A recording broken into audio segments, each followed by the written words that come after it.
जी, नमस्कार दोस्तों, ज्ञानाला में आपका स्वागत है और हम लोग तैयारी कर रहे हैं ईएमआरएस एग्जामिनेशन 2023 की। जैसा कि हम लोग पिछले सभी वीडियो में करंट अफेयर्स के 10 क्वेश्चंस की डेली प्रैक्टिस करते हैं, आज के वीडियो में भी हम 10 क्वेश्चंस देखेंगे। ये 10 क्वेश्चंस जो हैं काफ़ी इंपॉर्टेंट है और एजुकेशनल करंट अफेयर इसके साथ हैं। जो मेन करंट अफेयर्स हैं उसके साथ जो एजुकेशनल फील्ड के करंट अफेयर्स हैं उसको भी इनमें शामिल किया गया है। तो 1 से लेकर 10 करंट अफेयर्स काफ़ी इंपॉर्टेंट हैं और अगर आप पूरी सीरीज देखना चाहते हैं तो प्लेलिस्ट भी बनी हुई है, आप प्लेलिस्ट में भी जाके पूरे सीरीज करंट अफेयर्स के देख सकते हैं। ये ईएमआरएस के principal, PGT, TGT, hostel warden, lab attendant जैसे अकाउंटेंट सभी के लिए इंपॉर्टेंट है। तो बिना समय गंवाए चलिए शुरुआत करते हैं आज के अपने पहले क्वेश्चन से। पहला क्वेश्चन है कि भारत सरकार द्वारा इजराइल में फंसे भारतीयों को सुरक्षित निकालने के लिए कौन सा ऑपरेशन शुरू किया गया है। अरे ये ऑपरेशन गठिया और आंख का ऑपरेशन वाला नहीं है, ये बचाव वाला ऑपरेशन है। जैसा कि हम सभी जानते हैं इजराइल और हमास के बीच में युद्ध चल रहा है। इस समय युद्ध ही समझिए, दोनों तरफ से लगातार जो है बमबारी और गोले मिसाइल दागे जा रहे हैं हम। और वहाँ पे जो भारतीय फंसे हुए हैं, जो भी इंडियंस वहाँ रह रहे हैं इजराइल में, उनको बाहर निकालने के लिए, उनको सुरक्षित इंडिया वापस लाने के लिए सरकार द्वारा एक ऑपरेशन की शुरुआत की गई है, एक मिशन की शुरुआत की गई है। उस मिशन का क्या नाम है? ऑपरेशन अजय, ऑपरेशन विजय, ऑपरेशन गंगा या ऑपरेशन हमास। ये क्या नाम इसमें दिया गया है? तो इसका नाम दिया गया है ऑपरेशन अजय। जितने भी इंडियंस इजराइल में फंसे हुए हैं उनको एयरलिफ्ट करने के लिए, उनको सुरक्षित निकालने के लिए इस अभियान की, इस मिशन की, इस ऑपरेशन की शुरुआत भारत सरकार द्वारा की गई है। और वहाँ से जो भी इंडियंस हैं उनको लाया भी जा रहा है। बहुत सारे जो है, एक दो जो है, 200-300 जो है लाए भी जा चुके हैं और जो और फंसे हैं उनको भी लाया जा रहा है। ऐसा नहीं है कि इजराइल में हर जगह इंडियंस हैं। जहाँ भी आप कॉन्गो से लेके युगांडा, रवांडा, बुर्किना फासो, कोई भी कंट्री ले लो, XYZ, हर कंट्री में इंडियंस रह रहे हैं, हर जगह पे भारतीय हैं और ये इंतज़ार करते रहेंगे। जब भी कोई ऐसी स्थिति आएगी तो ये निकलेंगे नहीं। इनको पता होता है कि हाँ स्थिति खराब है, फिर भी अटके रहेंगे कि भाई सरकार आएगी और इनको लेके जाएगी। ऐसा होता है तो फ्री में ले जाती है, तो इसलिए वेट भी करते हैं। और कुछ लोग मजबूर भी होते हैं भाई, कुछ लोग फंस भी जाते हैं जो निकल नहीं पाते हैं। तो इजराइल में जो भी भारतीय फंसे हुए हैं उनको सुरक्षित निकालने के लिए सरकार द्वारा ऑपरेशन अजय की शुरुआत की गई है। दूसरा क्वेश्चन है, राष्ट्रीय सुरक्षा परिषद सचिवालय, राष्ट्रीय सुरक्षा परिषद सचिवालय द्वारा किसके सहयोग से राष्ट्रीय साइबर सुरक्षा अभ्यास, जिसको भारत NCX 2023 के नाम से जाना जाता है, का आयोजन किया गया। ये पूछा जा रहा है कि भारत NCX, एन का मतलब होता है नेशनल साइबर सिक्योरिटी, ई से एक्स से एक्सरसाइज का एक्स ले लिया गया है।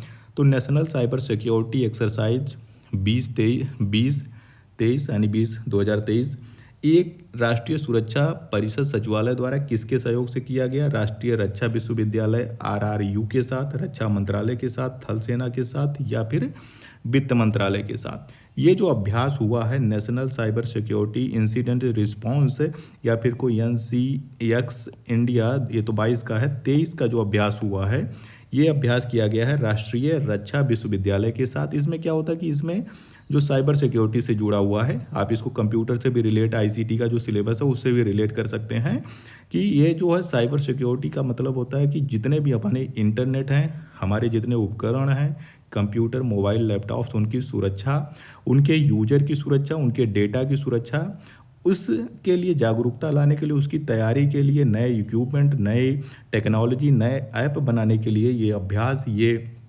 चीज़ होती रहती है। तो इस बार का जो 2023 का राष्ट्रीय साइबर सुरक्षा अभ्यास किया गया वो राष्ट्रीय रक्षा विश्वविद्यालय के सहयोग से किया गया है। तीसरा क्वेश्चन है कि किस राज्य द्वारा रोजगार प्रयाग पोर्टल लॉन्च किया गया है? एक पोर्टल बनाया गया। आजकल पोर्टल बहुत चल रहे हैं, मोबाइल ऐप और पोर्टल का ही ज़माना है, सब कुछ मोबाइल पे ही चल रहा है। तो डेली कोई ना कोई पोर्टल खुल जा रहा है। पोर्टल का मतलब होता है कि एक वेबसाइट खोल दी जाती है या फिर जो है कोई मोबाइल एप्लीकेशन ऐप बना दिए जाते हैं। हर चीज़ का बन रहा है, डेली कोई ना कोई चीज़ ऐप लॉन्च ही होती है। तो रोजगार प्रयाग पोर्टल जो है ये उत्तराखंड की सरकार द्वारा शुरू किया गया, CM धामी द्वारा रोजगार प्रयाग पोर्टल सौगात दी गई है। इसमें क्या किया है, उत्तराखंड की योजना है, उत्तराखंड सरकार द्वारा जो है रोजगार प्रयाग पोर्टल शुरुआत की गई है। इसमें भी जो भी युवा जो उत्तराखंड के हैं जिनको रोजगार चाहिए, इस पे जाके वहाँ पे रजिस्ट्रेशन करा सकते हैं। यहाँ पे कौशल विकास भी होता है और उनको जो है नए रोजगार खोजने में इनकी मदद भी की जाती है। चौथा, केरल में पहली 3D प्रिंटेड इमारत का उद्घाटन किया गया। पहली 3D प्रिंटेड इमारत है, ये सही वाली इमारत है, यही इमारत बनाई गई और इसको बनाने में सिर्फ और सिर्फ 28 घंटे लगे थे। 28 घंटे में केरल की पहली 3D प्रिंटेड बिल्डिंग बना दी गई है। इसका नाम इसीलिए रख दिया गया है, इसका नाम है, अगर पूछ लिया जाए तो इसका नाम है अमेज 28। अमेज 28 का मतलब है कि मात्र 28 घंटे में इस पूरी इमारत को प्रिंट कर दिया गया। बनाना क्या, ये तो प्रिंटिंग है, एक तरह से प्रिंटिंग है। जैसे हम लोग प्रिंट करते हैं ना, कोई फ़ोटो प्रिंट करना हो या फिर जो है कोई कागज़ प्रिंट करना हो, तो उसी तरह से ये प्रिंट है, 3D प्रिंटिंग। 3D मतलब 3 डायमेंशन होता है, प्रिंटेड मतलब इसमें क्या होता है कि हम लोग जिसको बनाना होता है, भाई कोई नई बिल्डिंग अगर बनती हो तो उसका ढांचा बनाओगे, नींव खोदोगे, उस पे जो है फिर शटरिंग करोगे, फिर जो है दीवार खड़ी करोगे, फिर छत ला दोगे, इस तरह से जो है कई दिनों में जाके इमारत बनती है। 3D वाले में एक नई स्टार्टअप कंपनी ने इसको बनाया है। 3D प्रिंटिंग का मतलब होता है एक रोबोटिक आर्म जैसा होता है, एक मशीन होती है, वो सारा कुछ जो होता है एक प्रिंट, एक के ऊपर ऊपर कंक्रीट बनाती चली जाती है, लेयर के ऊपर लेयर, और थोड़ी ही समय में पूरी बिल्डिंग बना के खड़ी कर देती है। तो केरल की पहली 3D प्रिंटेड जो बिल्डिंग है वो तिरुवनंतपुरम में इसका उद्घाटन किया गया है। 5वां क्वेश्चन है कि कुपोषण को दूर करने के लिए बड़ी मदर अभियान कहाँ पे शुरू किया गया। एक अभियान है बड़ी मदर, या फिर आप बड़ी माँ भी कह सकते हो, या बड़ी, या ये बड़ी मदर है, या इंग्लिश में इसका नाम लिखा गया बड़ी मतलब सहयोगी, बड़ी मदर यानी जो सहयोग करती हो, जो साथी हो, जो दोस्त हो, बड़ी मदर, या फिर इसको आप कह सकते हो बड़ी माँ। कुपोषण को दूर करने के लिए एक अनोखा तरह का अभियान है, नए तरह का स्कीम है। कुपोषण का मतलब होता है जिसमें पोषण सही से नहीं हुआ, जिसमें सही से न्यूट्रिएंट नहीं मिलेंगे, खाना पानी भोजन नहीं मिलेगा, विटामिन्स और ये सारी चीज़ें नहीं मिलेंगी, न्यूट्रिशन नहीं मिलेगा प्रॉपर, तो बच्चे भी हों, बच्चे कुपोषित हो जाते हैं, प्रॉपर ग्रोथ नहीं होती है। माँ को अगर नहीं मिलेगा तो माँ को कुपोषण का शिकार हो जाती है। तो इस कुपोषण की समस्या को दूर करने के लिए केरल की भी स्कीम नहीं है ये, छत्तीसगढ़ की भी नहीं है, बंगाल की नहीं है, ये असम सरकार की स्कीम है। असम सरकार ने बड़ी मदर स्कीम या अभियान की शुरुआत की है। इसमें क्या होता है कि जो एक तो दो तरह की माँ होगी, एक माँ जो हो जिसमें कुपोषण होगा, जिसको खाना ठीक से नहीं मिला, जिसको परिवार वालों ने ध्यान नहीं दिया, जिसको सारी चीज़ें नहीं मिली, तो वो हो जाएगी कुपोषण का शिकार, तो वो कुपोषित हो जाएगी, मतलब जिसका ठीक से पोषण नहीं हुआ वो। और एक माँ होगी जो सही होगी, जिसको सारा खाना मिला, वो सुपोषण है, मतलब सही माँ है, उसको कोई दिक्कत नहीं है। तो जो सही माँ है, ये कुपोषण वाली माँ को लेके आंगनबाड़ी केंद्र जाएंगी। आंगनबाड़ी केंद्र हम सभी जानते हैं, आंगनबाड़ी केंद्र बने हुए हैं। आंगनबाड़ी यहाँ पे जो है माँ भी जाएगी और उसका बच्चा भी जाएगा। आंगनबाड़ी केंद्र पे जो है यहाँ पे जो है आशाएं होंगी, इनको जो है इनकी देखभाल के लिए जो भी पुष्टाहार दिए जाते हैं, सरकार द्वारा दिए जाते हैं, इनको पुष्टाहार उपलब्ध कराया जाएगा। तो जो अच्छी माँ है वो कुपोषित माँ को आंगनबाड़ी केंद्र लाएगी, और आंगनबाड़ी केंद्र पे जो आशा बहुएं होंगी वो इनको जो है सही से इनका भोजन देंगी, इनको जो भी पुष्टाहार जो है सरकार की तरफ से स्कीम में दिया जाएगा वो इनको उपलब्ध कराएंगी। ये स्कीम शुरू की गई है असम सरकार द्वारा। 6ठा क्वेश्चन है कि किस राज्य सरकार द्वारा लेक लेडी का मतलब होता है प्यारी बेटी योजना को मंजूरी दी गई। लाडली बेटी कह सकते हैं इसको, प्यारी बेटी कह सकते हैं। लेक लड़की अभियान की शुरुआत की गई है महाराष्ट्र ने, बिहार ने, उत्तराखंड ने या फिर झारखंड ने। तो ये जो सरकार है ये महाराष्ट्र की सरकार है। महाराष्ट्र सरकार ने जो है लेक लेडी यानी प्यारी बेटी अभियान की शुरुआत की गई है। इसमें क्या है कि सरकार की स्कीम है कि बच्ची के, लड़की कि जन्म से लेके उसके 18 साल तक, मतलब जब वो जन्म लेगी उससे लेके 18 साल तक उसको हर स्टेप पे, अलग अलग स्टेप पे इसको आर्थिक सहायता दी जाएगी, लड़की के परिवार वालों को दी जाएगी।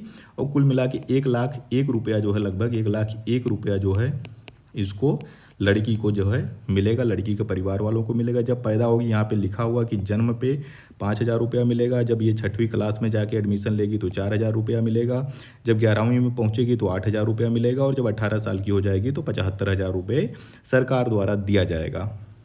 7वां क्वेश्चन है कि 16वीं राष्ट्रीय कृषि विज्ञान कांग्रेस 10 अक्टूबर को 2023 को कहाँ पे आयोजित की गई।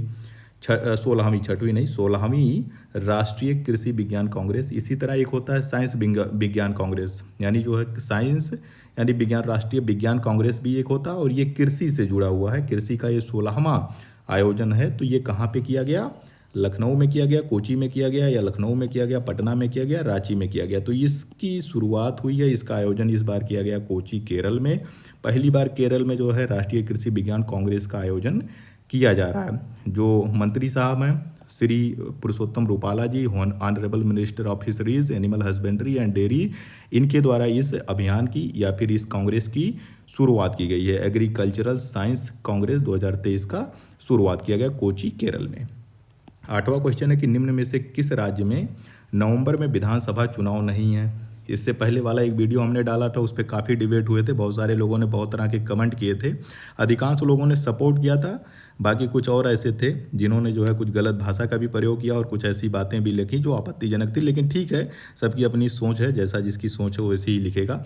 आप लोगों का साथ है, उसी के लिए आप लोगों को बहुत दिल से धन्यवाद। आप लोग साथ हर चीज़ में देते रहते हैं और हम प्रयास करते हैं कि कोई भी ऐसी इन्फॉर्मेशन आपको ना जाए जो कि गलत हो या फिर जो है मिसलीडिंग हो। हम हमेशा सटीक इन्फॉर्मेशन देते हैं और जो वेबसाइट पे जो ऑफिशियल वेबसाइट है, जो EMRS की वेबसाइट है, नेस्ट की वेबसाइट है, उससे हम लेते हैं।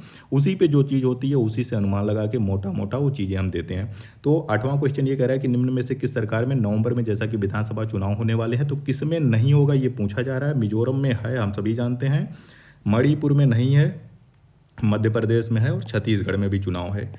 मणिपुर में चुनाव नहीं है। मणिपुर में जैसा कि हम सभी जानते हैं इस समय बहुत ज़्यादा हिंसा चल रही है। वहाँ पे दो गुटों में आपस में लगातार जो है वहाँ पे हिंसा चल रही है। तो इस स्थिति में वहाँ अगर चुनाव भी होता तो भी चुनाव नहीं हो पाता।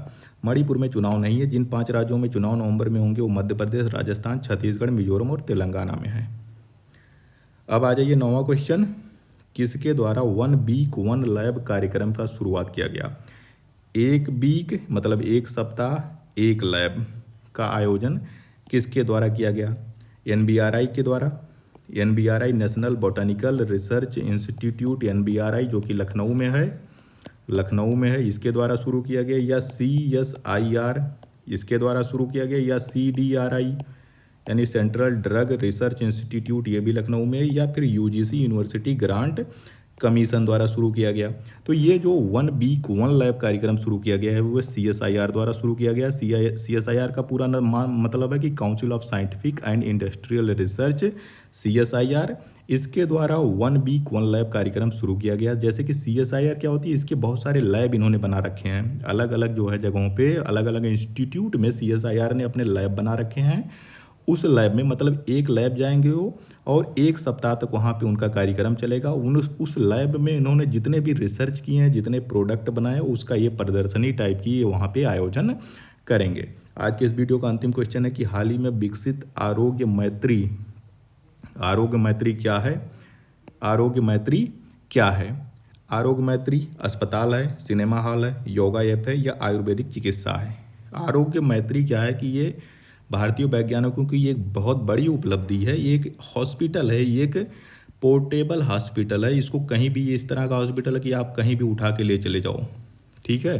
भारत को मिली बड़ी सफलता। पोर्टेबल हॉस्पिटल ये है कि कहीं पे भी अगर इमरजेंसी की सिचुएशन आ जाती है और वहाँ पे हॉस्पिटल नहीं है या बड़ी संख्या में लोग घायल हो जाते हैं या फिर उन्हें अस्पताल की ज़रूरत होती है, चिकित्सा की ज़रूरत होती है, आरोग्य मैत्री एक इस तरह का पोर्टेबल हॉस्पिटल है कि जिसको एक जगह से दूसरी स्थान पर आप ले जा सकते हैं और ये 8 मिनट में चालू हो जाता है। पूरा अस्पताल जो है 8 मिनट में खड़ा हो जाता है, सारी मशीनें जुड़ जाती हैं और सारे लोग यहाँ पे चालू हो जाती है। तो ये एक बहुत बड़ा जो है एक आविष्कार है, एक बहुत बड़ी खोज है इंडियन साइंटिस्ट की, भारतीय वैज्ञानिकों की। और इस हॉस्पिटल का नाम रखा गया। आरोग्य का मतलब ही होता है रोग से मुक्ति और मैत्री मतलब होता है प्रेम, संबंध या फिर आप कह सकते हैं दोस्ती, मित्रता। तो आरोग्य मैत्री जो है एक तरह का पोर्टेबल हॉस्पिटल है जो 8 मिनट में तैयार हो जाता है। इसको एक जगह से दूसरे स्थान पर ले जा सकते हैं। इसी के साथ ये वीडियो यहीं पे समाप्त होता है। आपको इसका PDF डाउनलोड करना है तो डिस्क्रिप्शन बॉक्स में जाके आप इसका PDF भी डाउनलोड कर सकते हैं।